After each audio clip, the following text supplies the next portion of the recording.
An experience that I've had this year that I'm most thankful for would be the revelations that God has given us through this difficult time. He's revealed to me that there's no time for complacency, there's no room for indifference. So an experience that I'm thankful for this year would be my graduation. I'm a graduating senior from MTSU. I'm very grateful that the motto here at church has been, "We will not stop." We're very grateful to be at World Outreach and to be able to stay in community and start learning new people at our age, finding new friends. We love our old friends, but finding new friends is so much fun. I've lived in this community all of my life. I've watched World Outreach from its very humble beginnings in a tent right out on this property to becoming such a beacon, shining a light on Jesus. And I'm grateful beyond words that that's what World Outreach is, and that's what it's wholly dedicated toward. It's a unique place.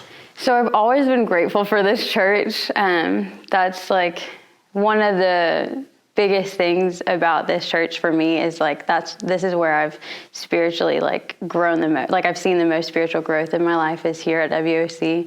And so like having a church through the midst of a pandemic that is so willing to stay connected and to check up on you. I've had I know during the pandemic when it first started, I had multiple people from the church call me and be like, "Hey, how are you? Are you okay? We want to stay connected."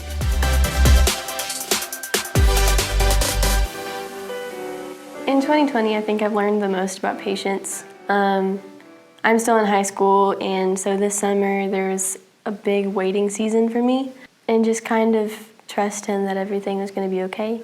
And it was. Everything worked itself out. Perseverance in general has been a really big life lesson that God has given me throughout the year. We all have some real concerns, but at the same time, I'm not worried because I do have that peace that only the Lord can give us. But with that unsettledness has come a desire to know more truth. I've spent a lot of time in the Word this year, more than I usually have, and I don't know that I would have spent this much time in the Word had there not been the massive amount of self-quarantining that there was. So I'm very grateful.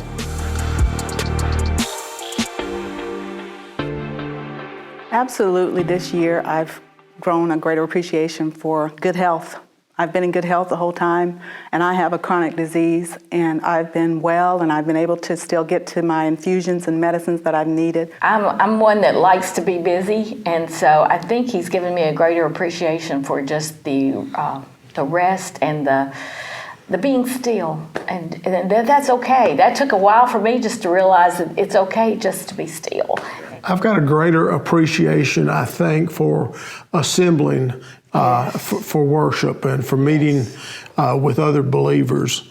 You know, if you're alone, the enemy can come in every way imaginable. But if you see another fellow Christian to your left or to your right, they can help you stay on the path.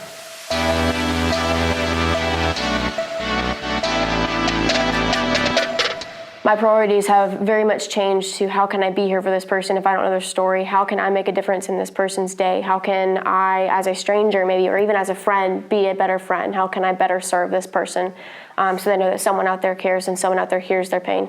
We're trying to be more intentional of reaching out to people and going out to dinner with them, and so that's become a priority. Before, it just kind of happened in your regular walk. You'd run into people and you would make plans, and now you have to be very intentional about it.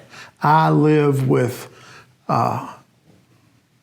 chronic illnesses, so I've had a good focus on the fact that eternity is right around the corner. In 2020, I see all these people running around with fear. And the eternal is not about fear. The eternal is about the reality of Jesus and that he's coming. I'm an introvert anyway, so the social distancing, I think I've been doing that all my life.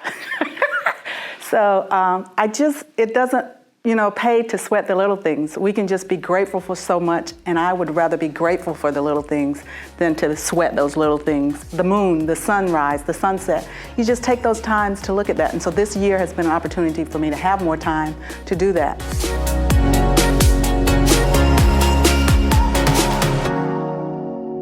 A word of encouragement I would give someone watching this, especially my age, is no matter what's going on in the world, if you pursue God and your relationship with Him, He's going to work out things for your good because He's called you to His purposes. So He has a plan for you. So no matter what's going on around you, as long as you're in His Word and in His will, He will provide for you. He will lead you to fulfilling relationships. He'll lead you to where He designed you to be, and He'll equip you for that. As Mordecai told Esther, for such a time as this, we have not come to this place coincidentally. We are here now to accomplish something that was set before us. Make sure you know what that is. Years ago, I heard a pastor once say that I got to worship God today. I get to worship God today. And I often say that I thank God that I get to do this. I thank God that I get to go to church. When I was a kid, I went to church, and it was one of those where I had to go to church today. But now I said, I get to go to church today. And especially when we started back after we had a season where we couldn't meet in public, and we started having services outside. That was a big encouragement for me, and said, I get to go to church. I get to worship with my fellow believers. I think especially in this year, it's important we all know that we're not alone. And these pains, I think, especially this year, we can see that we all share more than we thought we did. There is a God that takes care of us and cares about us, and He hasn't left us either in this. Happy Thanksgiving! Happy Thanksgiving! Happy Thanksgiving! Happy Thanksgiving!